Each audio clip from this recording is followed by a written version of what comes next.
ഒത്തിരി ഫങ്ഷൻസ് ആണ് നമ്മുടെ ബോഡിയിൽ കിഡ്നീസ് ചെയ്യുന്നത്. അതായത് ബ്ലഡ് പ്രഷർ കൺട്രോൾ ചെയ്യുന്നു, ഇലക്ട്രോലൈറ്റ്സിൻ്റെ ബാലൻസ് കറക്റ്റ് ചെയ്യുന്നു, അതായത് സോഡിയം, പൊട്ടാസ്യം, ക്ലോറൈഡ്, കാൽഷ്യത്തിനെയൊക്കെ ബാലൻസ് ചെയ്യുന്നു. അതോടൊപ്പം തന്നെ എറിത്രോപോയിറ്റിൻ പോലത്തെ ഹോർമോൺസിനെ ഉൽപ്പാദിപ്പിക്കുന്നു, പ്രോട്ടീൻ മെറ്റബോളിസത്തിനെ ബാലൻസ് ചെയ്യുന്നു, വൈറ്റമിൻ ഡിൻ്റെ ആ ഒരു അബ്സോർപ്ഷൻ കറക്റ്റ് ആക്കുന്നു. അതോടൊപ്പം തന്നെ നമ്മുടെ ബ്ലഡിനെ ഫിൽട്ടർ ചെയ്തിട്ട് യൂറിൻ പ്രൊഡക്ഷൻ സഹായിക്കുന്നു. അങ്ങനെ ഒത്തിരി ഫങ്ഷൻസ് ആണ് നമ്മുടെ ബോഡിയിൽ കിഡ്നീസ് ചെയ്യുന്നത്. ഈ ഒരു കിഡ്നിക്ക് എന്തെങ്കിലും തകരാറ് സംഭവിക്കുമ്പം ഒത്തിരി ലക്ഷണങ്ങൾ നമ്മുടെ ശരീരം കാണിച്ചു തരും. ആ ലക്ഷണങ്ങളും അതോടൊപ്പം തന്നെ നമ്മൾ എത്ര അളവിൽ പ്രോട്ടീൻസ് എടുക്കണം, എത്ര അളവിൽ നമ്മൾ വെള്ളം കുടിക്കണം, അതോടൊപ്പം തന്നെ എന്തൊക്കെ ഡയറ്റുകളാണ് നമ്മൾ ഫോളോ ചെയ്യേണ്ടത് എന്നതൊക്കെയാണ് ഇന്നത്തെ വീഡിയോയിലൂടെ ഞാൻ ഡിസ്കസ് ചെയ്യുന്നത്. ഹായ്, ഞാൻ doctor Juhi Das, Q&B health കെയറിലെ ഹോമിയോപ്പതിക് ഫിസിഷ്യനാണ്. നമ്മുടെ ശരീരത്തിലെ ഏറ്റവും പ്രധാനപ്പെട്ട ഒരു അവയവമാണ് കിഡ്നി. ബൈലാറ്ററലി, അതായത് ലെഫ്റ്റ് സൈഡിലും റൈറ്റ് സൈഡിലുമായിട്ട് വാരിയലിൻ്റെ താഴെയായിട്ട് ഒരു ബീൻ ആകൃതിയിൽ കാണപ്പെടുന്ന അവയവങ്ങളാണ് കിഡ്നീസ് എന്ന് പറയുന്നത്. ഒത്തിരി ഫങ്ഷൻസ് ആണ് നമ്മുടെ ബോഡിയിൽ കിഡ്നീസ് ചെയ്യുന്നത്.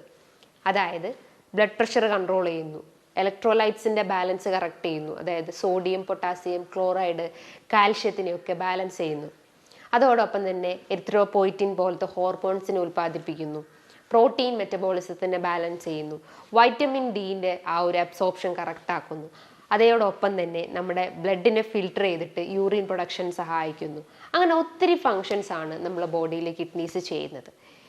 ഈ ഒരു കിഡ്നിക്ക് എന്തെങ്കിലും തകരാറ് സംഭവിക്കുമ്പം ഒത്തിരി ലക്ഷണങ്ങൾ നമ്മുടെ ശരീരം കാണിച്ചു തരും.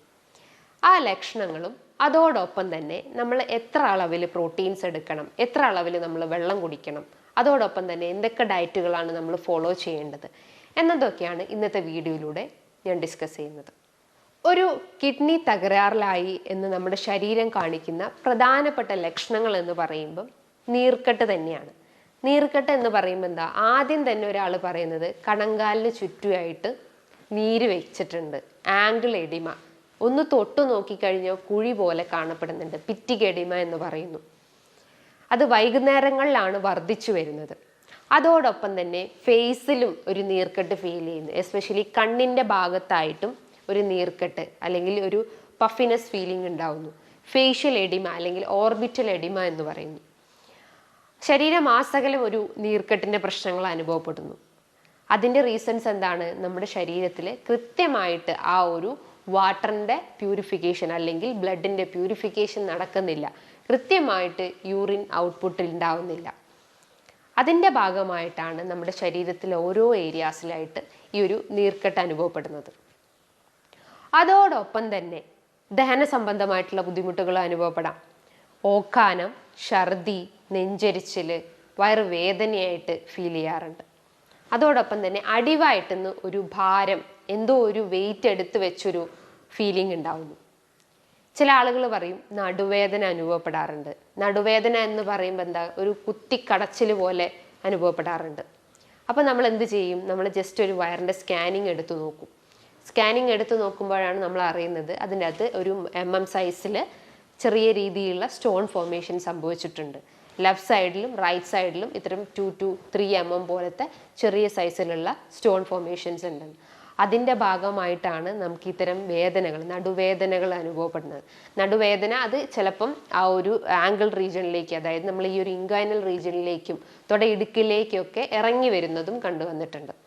അതോടൊപ്പം തന്നെ 2 അടി നടക്കുമ്പോൾ അല്ലെങ്കിൽ ജസ്റ്റ് ഒരു സ്റ്റെപ്പ് മുന്നോട്ട് വെക്കുമ്പോൾ തന്നെ പെട്ടെന്ന് കിതപ്പ് ഫീൽ ചെയ്യുക, BP നന്നായിട്ട് ഷൂട്ട് ചെയ്ത് പോവുക. ഈ ഒരു റീനൽ പേഷ്യൻസിൻ്റെ മെയിൻ ശ്രദ്ധിക്കേണ്ട ഒരു കാര്യം എന്ന് പറയുമ്പം അവരെ ബ്ലഡ് പ്രഷർ എപ്പോഴും അവർ കൺട്രോൾ ചെയ്ത് നിർത്താൻ ശ്രമിക്കാം. എപ്പോഴും BP ഹൈ ആവാനുള്ള ഒരു ചാൻസസ് വളരെ കൂടുതലാണ്. അതിൻ്റെ റീസൺസ് എന്താണ്? ഈ ഒരു കിഡ്നിയാണ് നമ്മളെ ബ്ലഡ് പ്രഷറിനെ മെയിൻറ്റെയിൻ ചെയ്യുന്നത്, അല്ലെങ്കിൽ എരിത്രോപോയിറ്റിൻ പോലത്തെ ഹോർമോൺസിനെ ഉൽപ്പാദിപ്പിച്ചിട്ട് കൃത്യമായിട്ടുള്ള ആ ഒരു ബ്ലഡ് സർക്കുലേഷൻ മെയിൻറ്റെയിൻ ചെയ്യുന്നത് അല്ലെങ്കിൽ ബ്ലഡിനെ ഫിൽട്ടർ ചെയ്യുന്നത് നമ്മുടെ കിഡ്നികളാണ്. അപ്പോൾ അതിനെ കറക്റ്റ് ചെയ്യാൻ വേണ്ടിയിട്ടും അല്ലെങ്കിൽ ആ ഒരു ബ്ലഡ് പ്രഷർ മെയിൻറ്റെയിൻ ചെയ്യാൻ എപ്പോഴും നിങ്ങൾ ഡയറ്റായിട്ടും മരുന്നുകളായിട്ടും ഫോളോ ചെയ്യാൻ ശ്രമിക്കുക. അതോടൊപ്പം തന്നെ സ്കിന്നിൻ്റെ അകത്ത് നല്ല രീതിയിൽ ഡ്രൈനെസ് അനുഭവപ്പെടുക, നന്നായിട്ട് സ്ക്രാച്ച് ചെയ്ത് കഴിഞ്ഞാൽ വൈറ്റ് സ്കെയിൽസ് പോലെ കാണപ്പെടാം. ചില ആളുകൾക്കൊരു ബ്ലാക്ക് ഡിസ്കളറേഷൻ ഈ ഒരു ആൻറ്റീരിയർ പാർട്ടിൽ, അതായത് നമ്മുടെ കാലിൻ്റെ ആ ഒരു ഭാഗത്തൊക്കെ ആയിട്ട് ഒരു ബ്ലാക്ക് ഡിസ്കളറേഷനൊക്കെ കാണപ്പെടാം. അതിൻ്റെയൊക്കെ റീസൺസ് എന്താണ്? നമ്മുടെ കിഡ്നി തകരാറിലായിട്ടുണ്ടെന്ന് കാണിക്കുന്ന ഒരു എക്സ്റ്റേണൽ സയൻസ് ആണ്. അതോടൊപ്പം തന്നെ അവർക്ക് യൂറിനറി സിംറ്റംസ് പ്രോമിനൻ്റ് ആയിട്ട് നിൽക്കുന്നു. യൂറിനറി സിംറ്റംസ് എന്താണ്? മൂത്രത്തിൻ്റെ അകത്ത് പത കാണപ്പെടുന്നു. മൂത്രം ഒഴിക്കുമ്പോൾ ചില ആളുകൾക്ക് വേദന ഫീൽ ചെയ്യാറുണ്ട്. ഒരു ഇൻകംപ്ലീറ്റ് ഫീലിംഗ് ഉണ്ടാവുന്നു. ഇൻകംപ്ലീറ്റ് ഫീലിംഗ് പുരുഷന്മാരിൽ കാണുകയാണെങ്കിൽ അവർ തീർച്ചയായിട്ടും ഒരു വയറിൻ്റെ സ്കാനിങ് എടുക്കുക. അപ്പോൾ അവർക്ക് പ്രോസ്ട്രേറ്റിൻ്റെ ബുദ്ധിമുട്ടാണോ എന്ന് മനസ്സിലാക്കാൻ പറ്റുന്നതാണ്. അതായത് പ്രോസ്ട്രേറ്റിൽ എന്തെങ്കിലും നീർക്കെട്ടിൻ്റെ പ്രശ്നങ്ങൾ ഉണ്ടെങ്കിൽ അവർക്കൊരു ഈ ഒരു യൂറിൻ പാസ് ചെയ്ത് പോകുമ്പോൾ ഒരു ഇൻകംപ്ലീറ്റ് ഫീലിംഗ് ഉണ്ടാവുന്നു. എഗെയിൻ യൂറിനേറ്റ് ചെയ്യാനുള്ളൊരു ടെൻഡൻസി ഉണ്ടാവുന്നു. യൂറിൻ പാസ് ചെയ്ത് കഴിഞ്ഞാലും ഒരു സാറ്റിസ്ഫാക്ഷൻ ഉണ്ടാവുന്നില്ല. പിന്നെയും ഒരു ഡ്രോപ്പായിട്ട് യൂറിൻ പോകുന്നു. ഒരു വീക്കായിട്ടുള്ള യൂറിനേഷൻ ആയിരിക്കാം. അതിൻ്റെയൊക്കെ ഒരു ഓൾ ടുഗദർ ആയിട്ടുള്ള ഒരു റീസൺസ് എന്ന് പറയുമ്പോൾ പ്രോസ്ട്രേറ്റിൽ എന്തെങ്കിലും നീർക്കെട്ട് സംഭവിച്ചിട്ടുണ്ട്. അതിന് നിങ്ങളൊരു വയറിൻ്റെ സ്കാനിങ് എടുത്തു കഴിഞ്ഞാൽ നമുക്ക് മനസ്സിലാക്കാൻ പറ്റുന്നതാണ്. അതായത് മൂത്രത്തിൻ്റെ അകത്ത് പത കാണാൻ ഈ ഒരു പ്രോസ്ട്രേറ്റിൻ്റെ പ്രശ്നങ്ങൾ കൊണ്ടാവാം, അല്ലെങ്കിൽ എന്തെങ്കിലും യൂറിനറി ട്രാക്ട് ഇൻഫെക്ഷൻസ് കൊണ്ടാവാം. അതേപോലെ തന്നെ ക്രിയാറ്റിനിൻ നിങ്ങളുടെ ബോഡിയിൽ ഹൈ ആയിട്ടുണ്ടെങ്കിലും ഇത്തരം ഫോമി യൂറിൻ അല്ലെങ്കിൽ ഫ്രോത്തി യൂറിൻ നമുക്ക് കാണപ്പെടാം. അപ്പം നിങ്ങൾ ഒരു റീനൽ ഫങ്ഷൻ ടെസ്റ്റ് ചെയ്യുക. ക്രിയാറ്റിനിൻ, യൂറിക് ആസിഡ്, യൂറിയ, ഈ 3 ടെസ്റ്റുകൾ നോക്കിക്കഴിഞ്ഞാൽ അതിനകത്ത് ക്രിയാറ്റിൻ്റെ വാല്യൂ നോക്കുക. ഒരു 0.6 മുതൽ 1.2ൻ്റെ അകത്ത് ഒതുങ്ങിയിട്ടുണ്ടെങ്കിൽ നിങ്ങൾക്ക് ഉറപ്പിക്കാം നിങ്ങളെ കിഡ്നി തകരാറിലല്ല, ഒരു നോർമൽ ഫങ്ഷനിങ് ആണ്. പക്ഷെ ഒരു 1.2 കഴിഞ്ഞൊരു 2-3 റേഞ്ചിലൊക്കെ ക്രിയാറ്റിൻ എത്തിയിട്ടുണ്ടെങ്കിൽ നിങ്ങൾ തീർച്ചയായിട്ടും ഒരു എമർജൻസി ആയിട്ട് തന്നെ നിങ്ങളൊരു ഡോക്ടറെ കൺസൾട്ട് ചെയ്തിട്ട് കൃത്യമായിട്ടുള്ള ഒരു മെഡിസിൻസ് സ്റ്റാർട്ടപ്പ് ചെയ്യേണ്ടതാണ്. നമുക്കറിയാം നമ്മുടെ ലൈഫ് സ്റ്റൈൽ ചേഞ്ചസ് കൊണ്ടാണ് ഒരുവിധം അസുഖങ്ങളൊക്കെ ഡെവലപ്പ് ചെയ്യുന്നത്. ഹൈപ്പർ ടെൻഷൻ, ഒബേസിറ്റി, പ്രമേഹം, ഈ 3 വില്ലൻ ആയിട്ടുള്ള ആ ഒരു ഡിസീസ് സ്റ്റാർട്ടപ്പ് ചെയ്യുന്നത് മെയിൻ റീസൺസ് എന്താണ്? നമ്മുടെ ആ ഒരു ഡയറ്റിൽ ഉണ്ടാകുന്ന ഒരു ഇംപ്രോപ്പറും അതേപോലെ തന്നെ എക്സസൈസ് ഇല്ലാത്തത് കൊണ്ടുമാണ്. അപ്പോൾ ഈ 3 വില്ലൻ ആയിട്ടുള്ള ആളുകളും നമ്മുടെ ഈ ഒരു കിഡ്നീൻ്റെ ഫങ്ഷൻ തകരാറിലാക്കാനുള്ള ഒരു ചാൻസസ് ഉണ്ട്. 30% ഹൈപ്പർ ടെൻഷൻ കോൺട്രിബ്യൂട്ട് ചെയ്യുന്നു. ഒരു 35% പ്രമേഹം കോൺട്രിബ്യൂട്ട് ചെയ്യുന്നു. ഒരു 50% നോക്കുവാണെങ്കിൽ അമിതവണ്ണമുള്ള ആളുകൾക്കും കിഡ്നിയുടെ പ്രശ്നങ്ങൾ കണ്ടുവന്നിട്ടുണ്ട്. അപ്പോൾ ഈ ഒരു റൂട്ട് കോസ് ആദ്യം ക്ലിയർ ചെയ്യാൻ ശ്രമിക്കുക. എന്നിട്ട് നമ്മുടെ ആ ഒരു കിഡ്നീൻ്റെ മെഡിസിൻസ് കൃത്യമായിട്ട് കഴിക്കാൻ ശ്രമിക്കുക. അപ്പോൾ ഒരു കിഡ്നി പേഷ്യൻസ് ഫോളോ ചെയ്യേണ്ട ഡയറ്റ് പാറ്റേൺസ് എന്ന് പറയുമ്പം ആദ്യം തന്നെ നിങ്ങളുടെ വെള്ളത്തിൻ്റെ അളവാണ്. എത്രത്തോളം നമ്മൾ വെള്ളം കുടിക്കണം, എത്ര അളവിലാണ് നമ്മൾ, എത്ര ml നമ്മൾ വെള്ളം കുടിക്കേണ്ടത്, നിങ്ങളുടെ യൂറിൻ ഔട്ട്പുട്ട് എത്രയാണോ അതിനെ ബേസ് ചെയ്തിട്ടാണ് നിങ്ങൾ വാട്ടർ ഇൻടേക്കും.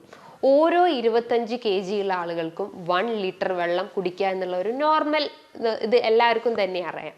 പക്ഷേ ഒരു റീനൽ പേഷ്യൻ്റ് ആയിട്ടുള്ള അല്ലെങ്കിൽ ഒരു കിഡ്നി രോഗിയായിട്ടുള്ള ഒരാളാണെങ്കിൽ, കിഡ്നിക്ക് തകരാറിലായിട്ടുള്ള ഒരാളാണെങ്കിൽ അവർ കുടിക്കേണ്ട വെള്ളത്തിൻ്റെ അളവ് എന്ന് പറയുമ്പോൾ നമ്മുടെ ബോഡിയിൽ നോർമലി ഉള്ള ഒരു ഫിസിയോളജിക്കൽ പ്രോസസ്സിന് അല്ലെങ്കിൽ നമ്മുടെ ബോഡിയിലെ ഓരോ ആക്ടിവിറ്റീസിനും ഏകദേശം ഒരു 600 ml വാട്ടർ ആവശ്യമാണ്.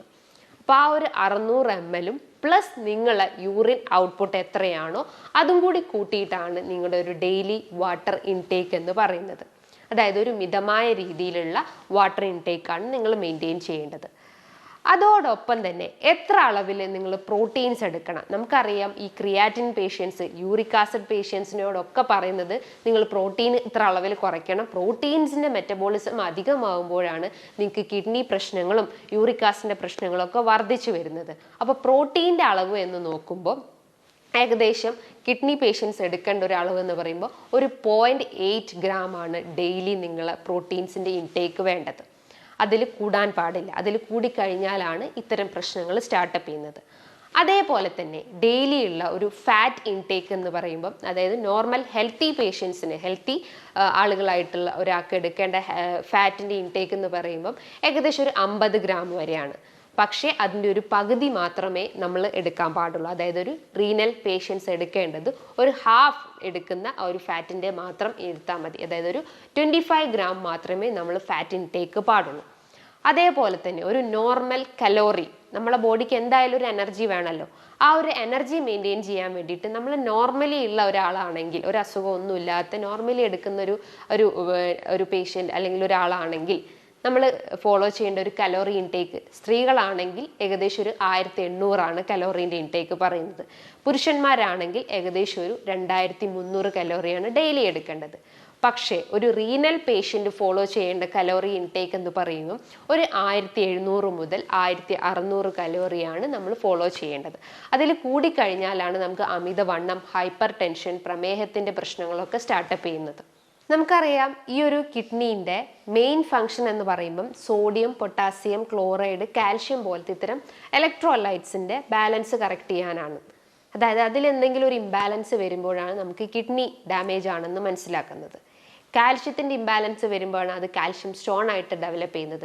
സോഡിയത്തിൻ്റെ പ്രശ്നങ്ങൾ വരുമ്പോൾ, അതായത് ഹൈപ്പോനാട്രീമിയ, ഹൈപ്പർ നാട്രീമിയ പ്രശ്നങ്ങളൊക്കെ ഉണ്ടെങ്കിൽ നിങ്ങൾ എപ്പോഴും കിഡ്നീൻ്റെ ഫങ്ഷനിങ് കറക്റ്റ് ആണോ എന്ന് ആദ്യം ഉറപ്പുവരുത്തേണ്ടതാണ്.